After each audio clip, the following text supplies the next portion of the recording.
What's up guys, I'm Phoenix Master 1 and welcome to another Resplendent review. This time I'm going to be taking a look at Resplendent Nino. And as you all know, I'm a big Nino fan. FE7 was the first Fire Emblem game that I ever played as a kid, and ever since then, Nino has been one of my most favorite Fire Emblem characters. And I've got +10 Nino on both of my accounts, and I've been using her for years in FEH extensively for many of the different game modes. So I'm really happy that she's got a Resplendent version, and I'm going to be giving you guys a comprehensive review on Nino and how she does in the modern times and what kind of builds you can run on her. There's definitely some new stuff that I really want to cover. So hope you all do enjoy this kind of review. If you do, then please be sure to leave a like and subscribe, because I do make these reviews for every new Resplendent unit that comes out. So with that said, let us begin. Nino is a Gen 1 Green Infantry Mage, and back when she was a launch unit, she was extremely popular unit which most people would use because she was extremely powerful unit with her Bladetome, and she was an easily available unit in the lower rarity.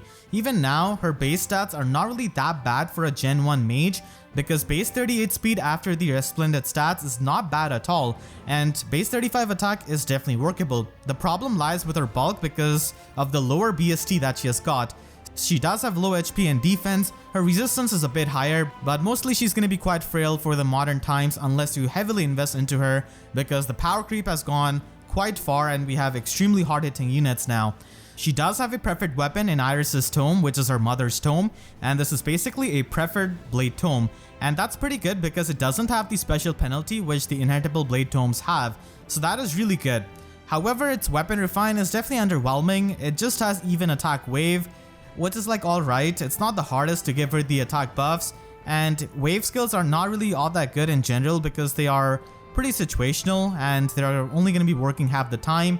And I would say that Tharja got a much better refine effect in the debuffs that she can get, and even I would say that Odin got a better effect in the attack speed link skill. So even attack wave isn't really good as a refine effect, but the primary condition is still pretty good, not having any kind of special penalty. Now unfortunately, Bladetomes have kind of fallen off in the modern times because Lull skills are quite common, especially in competitive game modes like Aether raids and Arena. So that definitely brings down the usability of a Bladetome, and I've used Nino so much in Aether raids ever since Aether raids was a game mode, and eventually, like as Bramimon came out with the Lull skill, it got harder and harder to use her because the Lull skills were just getting common, and nowadays pretty much any kind of premium unit is going to be having a Lull skill, which is not really all that good. So Lull skills are going to be pretty annoying for Nino in general in the modern times, along with the panic effect which was always annoying for any kind of Bladetome. But still, all things considered, she's still a pretty good Gen 1 unit in my opinion. She still has that power and you can definitely use her to beat a lot of the in-game content, and she can still be a pretty decent unit to be used in Arena with Green Duel Infantry 4. She is still quite frail though, but this extra bulk from the Resplendent stats can definitely help her survive some of the modern threats, because there were definitely times when I used my Nino in Arena and she would just die by like 1 or 2 points to like a +10 Legendary Crom. So the extra bulk is definitely pretty helpful, and getting more speed pretty much means that it's easier for her to commit to a plus attack IV, because I feel like plus attack IV can help you, especially if you're getting annoyed by the Lull skills. The extra damage output can definitely help you, so the extra speed is really nice. When it comes to a free-to-play Infantry Green Mage, she's still pretty decent because she's available at the lower rarity, but as the metagame has moved on, we have seen a lot of threats which hit really hard, and in those situations, Bowie, Merrick, Cecilia, all of these bulky green mages from the free-to-play pool actually help you much better because they can actually survive. Nino on the other hand is pretty frail still, and the Bladetomes do suffer against the Lull skills. Not to mention, we have got a lot of like insanely good Green Infantry mages like Thursier, Legendary Celica, Young Merrick. Lewin also got a pretty good weapon refine, so there she's going to be facing that competition, but still she's definitely viable if you run the right skills, as you'll see later on in the build section. For the budget build, you can go with Fury Desperation and Savage Blow. It's as old as the time itself, and it still works out good at budget. And Glimmer is definitely going to be the special that you want to run, because with a Bladetome, Glimmer becomes a really powerful special that does have low cooldown, and she doesn't really have any kind of special penalty, so that definitely helps. And she can also be used in Arena Assault with Lancebreaker and Attack Defense Solo Sacred Seal. So this is pretty much to check Brave Hector's, and she can do that job pretty well. Here you'll see Max invested Brave Hector with fully buffed, and he also has 2 legendary boost And Nino can kill this kind of Brave Hector, so she's pretty decent at checking Brave Hector and other Lance units. So Lancebreaker does help, and Attack Defense Solo does help you with the extra bulk, which is going to be needed for surviving many of these whale units that you might face in Arena Assault. You can also run her with Life and Death, but that's going to be compromising her bulk quite a lot. But if you want to maximize her offenses, even on a budget, then you can definitely go with Life and Death. On a budget, plus speed IV can help you double, but plus attack IV does help you in stuff like Arena Assault for one-shotting a lot of these units with a fully buffed Nino, so that is still very powerful. At higher investments and max merges, you can definitely give her Suspiro 3 and have Desperation and Resistant Smoke. This is pretty much the build I run, and I can still clear pretty much most of the in-game content with Nino and 3 Dancers, so this still works out. Because not every in-game enemy is going to be having the Lull skill as it is going to be in the competitive game modes, so this still works out. And you can also run Time Pulse and Fury on her. The advantage of her Bladetome not giving her the special penalty means that she can trigger Glimmer in the Desperation range, and Glimmer is a pretty powerful special when she's going to be fully buffed up. At max investment, I feel like you can definitely go with plus attack IV. I personally prefer that, and it has given me really good returns because, like I said before, if you're going to be facing any kind of unit with Lull skills and stuff like that, it's going to be a bit annoying and you might as well get any kind of extra damage output that you can. And she's still pretty fast even with the plus attack IV, especially after the Resplendent boost, and you can also buff her up with her speed because that is optimal most of the time because she's a Bladetome unit. So I do prefer plus attack IV, but plus speed can also work if you do prefer that. You can run attack speed push for and lull speed resistance, and this can definitely increase your one-shot potential because you're going to be able to ignore any kind of visible debuffs, but keep in mind, without desperation, she's still going to be pretty frail. You can also run an AoE spamming build with Life and Death and Heavy Blade, and this will allow you to clear most of the in-game content Abyssal maps with 3 Dancers, and this is in general a very powerful strategy for PvE essentially. And you can even run Heavy Blade 4 in the slot A because it does give you the true damage, and the true damage does get added into the AoE specials, so that is really helpful. And you have to run Life and Death here because AoE specials calculate the damage based on the visible attack stat, so again, plus attack IV does help you here as well. Now you can also use her in Arena as a Green Duel Infantry user, but as I went over my Green Duel Infantry best users video, I feel like Bowie and Merrick are the better candidates if you do have them at plus 10, but if you have a plus 10 Nino, then she can definitely work out in Arena. I've been using a Green Duel Infantry Nino for years. She's been part of my original Arena core and I still use her, and she can still deal with Ledgering Cromps and stuff like that decently well. But still sometimes her low bulk can be a bit annoying thing, and again the Lull skills is also really annoying because Arena units also have Lull skills many of the times. And even against someone like Legendary Julia who does have Light and Dark, Nino can definitely get annoyed by that because she's not going to be able to use any of her buffs.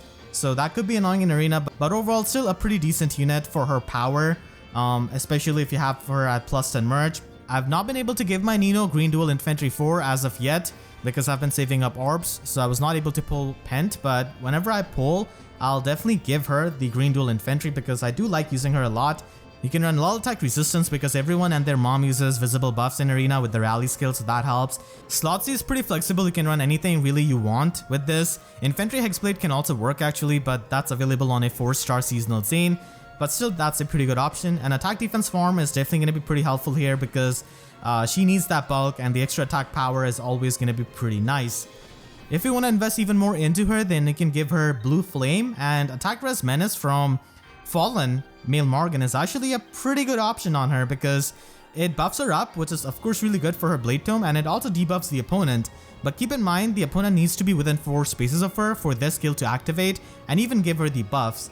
So it's not the best skill, but still it can work out for a Bladetome unit like her. And if you do want to make her a bit bulky, then you can definitely go with Amity Blooms Plus from 4-star Valentine Alphonse.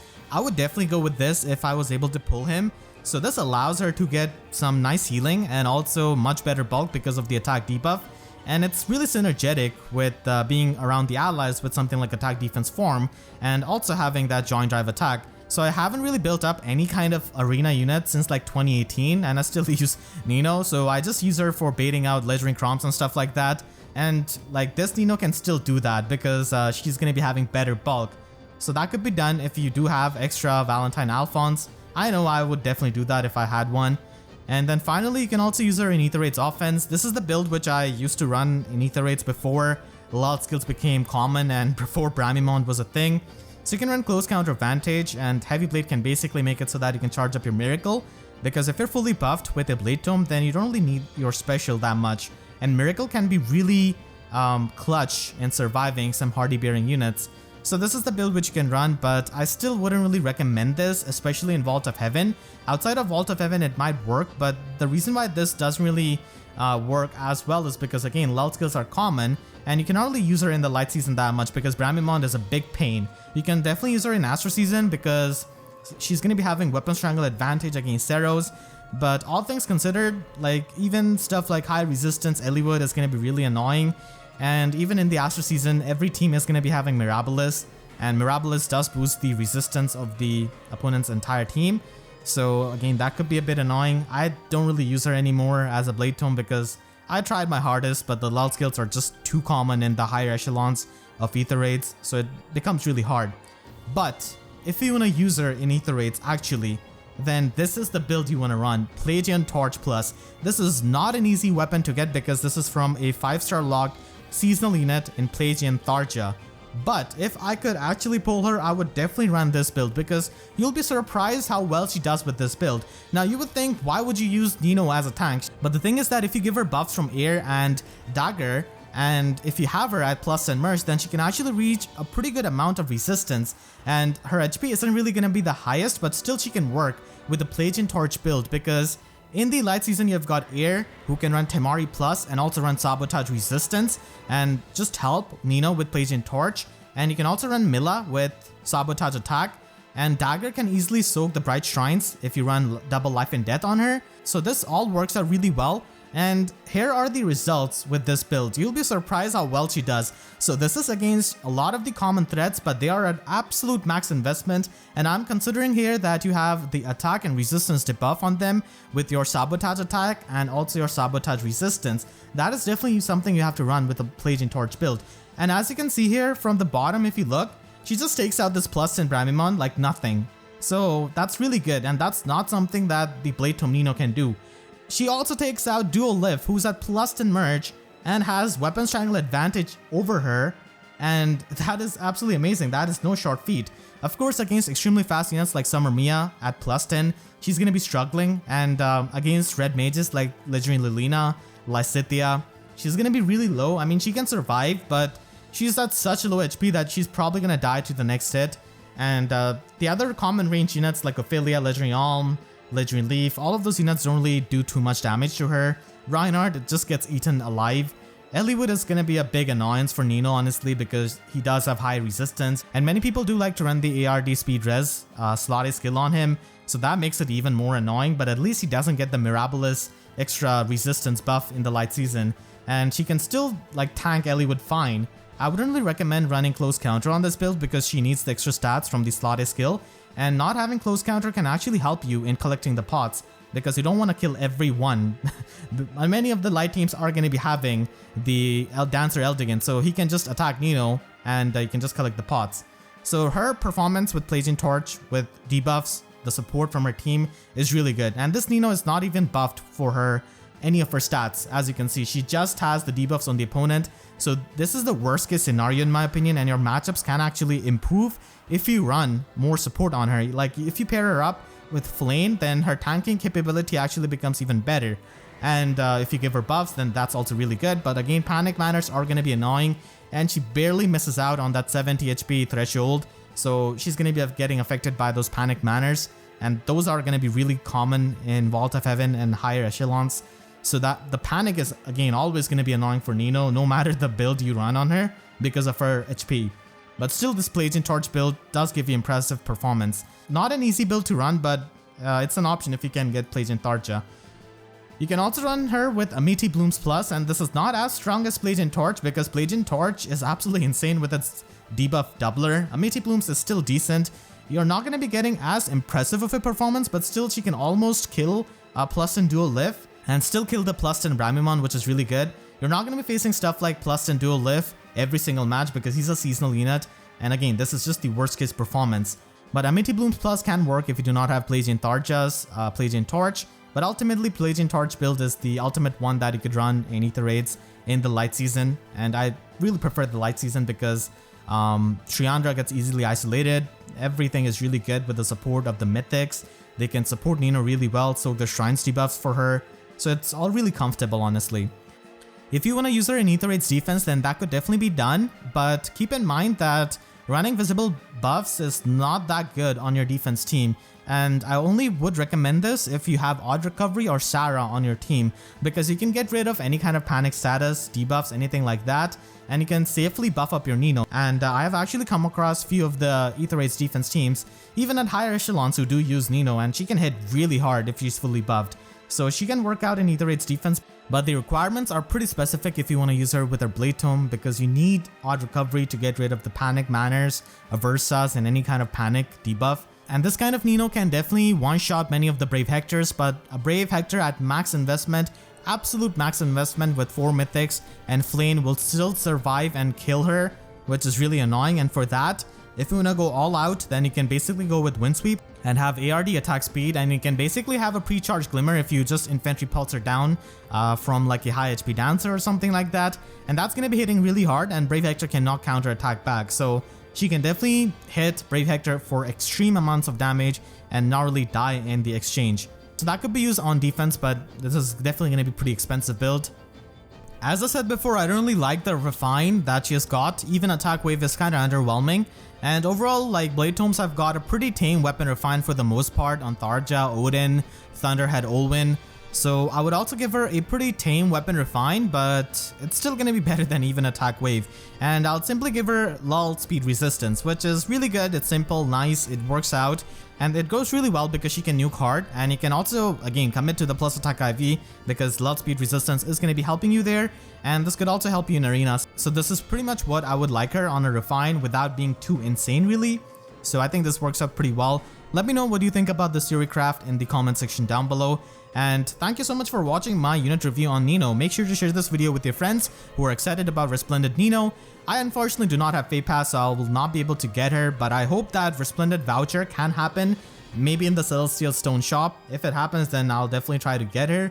So hope you all enjoyed. I want to thank all of my YouTube members for their constant support, and if you enjoyed, then please be sure to leave a like and a comment, helps me tremendously, and be sure to subscribe and hit the notification bell because YouTube sub boxes are about as annoying as facing Lull skills as a Bladetome user. So that's it, I'll see you guys next time. Thank you so much for watching and have a great day.